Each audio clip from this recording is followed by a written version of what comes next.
Bismillah ar-Rahman ar-Rahim. In the name of Allah, most gracious, most merciful. The main topic of this series of programs is Islam and family. One of the issues under that topic that we discussed was the issue of marriage.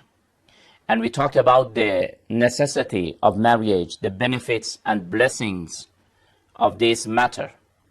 Today we want to talk about the obstacles ahead of this important matter. Unfortunately, these days, we ourselves, we have created a lot of obstacles and impediments in front of us.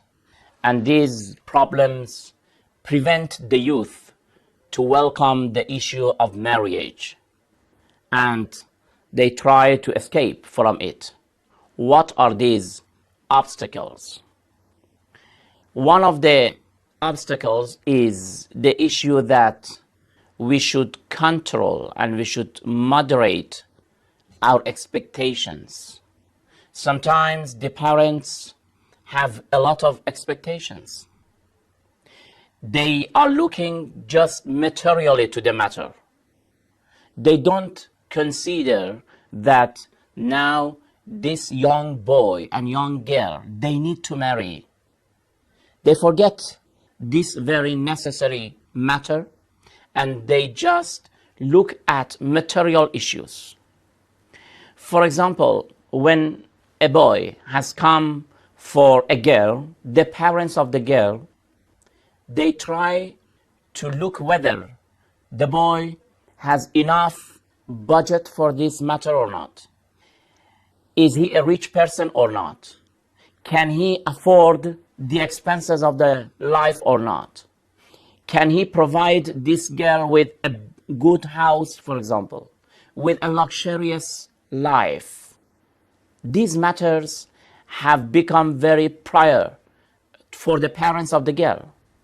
And when they see that the boy is lacking them, then they do not agree with the marriage. They reject. So having a luxurious life is not a priority. We don't want to say that the parents of the girl must not do their inquiries. Of course, you can do your inquiries to inquire about the behavior of the boy, his habits, his background, his originality, from which type of family. These things are necessary, of course. We don't negate it. To do inquiry is different to take the matter very hard. Severity is not accepted. You should take the matter easy. You should do your inquiries, of course. Do research, whatever you want to inquire about the background of the boy. This is important. But to see whether the boy can provide a very luxurious life for the girl, this is not really important. And today, this has become one of the obstacles in the way. They just see the money. They are calculating how much is he gaining per month. And this amount of money, is it enough for having a very comfortable life, luxurious life? But when we refer to the verses of the Holy Quran, to the teachings of Islam, we see that these matters even do not have the secondary importance. We are giving priority, but Islam says that what is important is piety. You should look how much the boy is God-fearing boy.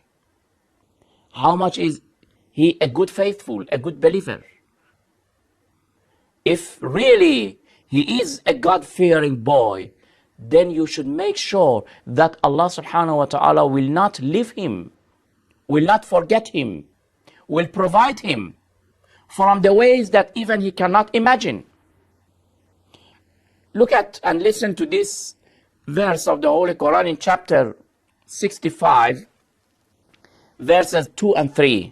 Chapter 65, verses 2 and 3. It says, وَمَنْ يَتَّقِ اللَّهَ يجعل له مخرجا ويرزقه من حيث لا يحتسب ومن يتوكل على الله فهو حسبه.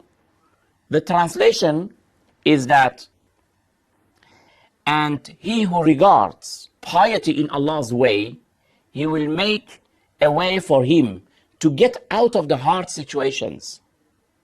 And Allah provides sustenance for a believer from where he could not even imagine. And a believer who puts his trust in Allah, He will make him free from the need of mankind. This is what Allah subhanahu wa ta'ala is promising.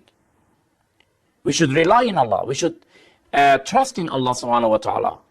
There is another verse in chapter 7, verse 96. وَلَوْ أَنَّ أَهْلَ الْقُرَى آمَنُوا وَاتَّقَوْا لَفَتَحْنَا عَلَيْهِمْ بَرَكَاتٍ مِّنَ السَّمَاءِ وَالْأَرْضِ.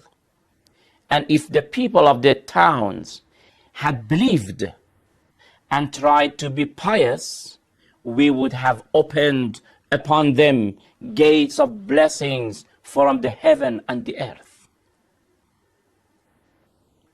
I am sure you will not say that I am not believing in what Allah subhanahu wa ta'ala is saying.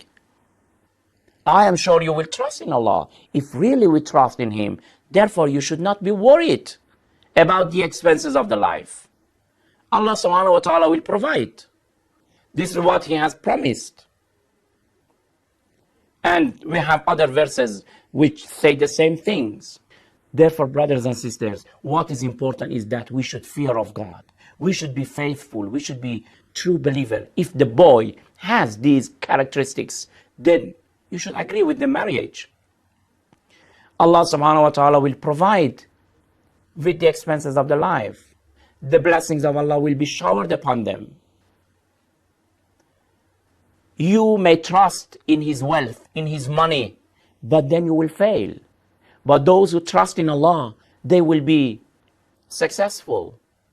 Instead of relying on the money, instead of depending on the position and wealth, let's rely and depend on the promises of Allah subhanahu wa ta'ala. So we, as the parents, should not take the matter very difficult and very hard.